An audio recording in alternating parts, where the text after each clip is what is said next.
Hi, I'm Dr. Tanner with Our Family Chiropractic, Family Wellness Chiropractor right here in Fort Worth, Texas.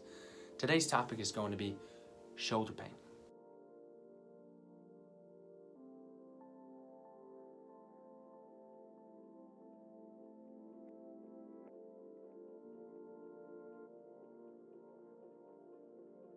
So when we look at the shoulder itself, the big ball and socket joint, is actually the most mobile joint in the entire body. Therefore, it is the most injured joint in the entire body.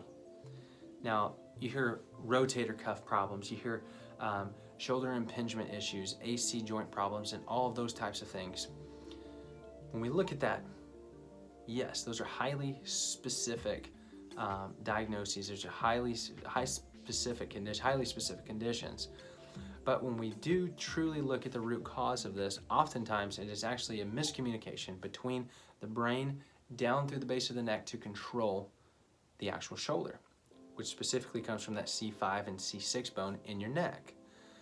Now, if we have impingement in the base of the neck that is actually not allowing that nerve to pass out information down to the shoulder to actually allow it to stabilize, whether through a throwing motion, a pressing motion, a chest press motion, a lateral raised motion, whatever it may be, if there is impingement in that nerve pathway, that is going to damage the shoulder.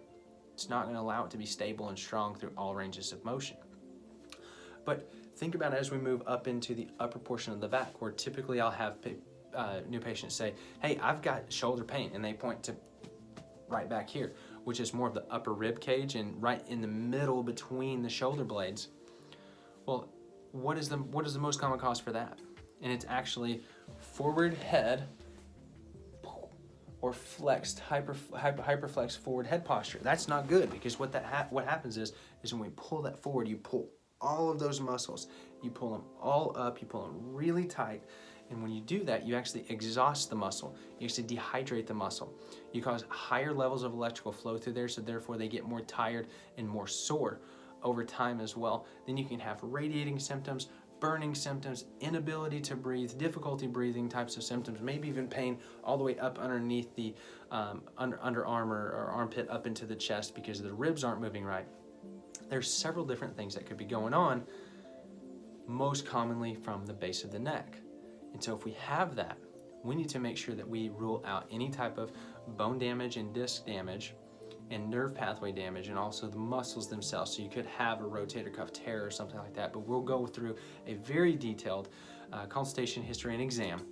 We're going to know exactly what we need to do when it comes to the neurological and orthopedic findings, so we know what needs to happen. And that's where we want to be, is you want to be very specific for you and for your condition, or for your loved one's condition, or your friend or family member, whoever it is. So if you know of anybody that's got either shoulder pain or shoulder pain, let us know what we can do to help you or them. Let them know. Send this video to them. Let them know that they can click this link below, give us a call, let's set up a consultation, let's look at it. Let's figure out, are we going to be a good fit? Once we figure that out and we get them scheduled, we're going to be able to dive in and actually find the root cause of this issue, make sure that we can take care of this, get them back to functioning the way they're supposed to. They're supposed to be able to have full ranges of motion in that shoulder through stability, strength, and proper nervous system functioning. And that's what we do at Our Family Chiropractic. So let us know what we can do to help. Hope to help you soon. Y'all take care.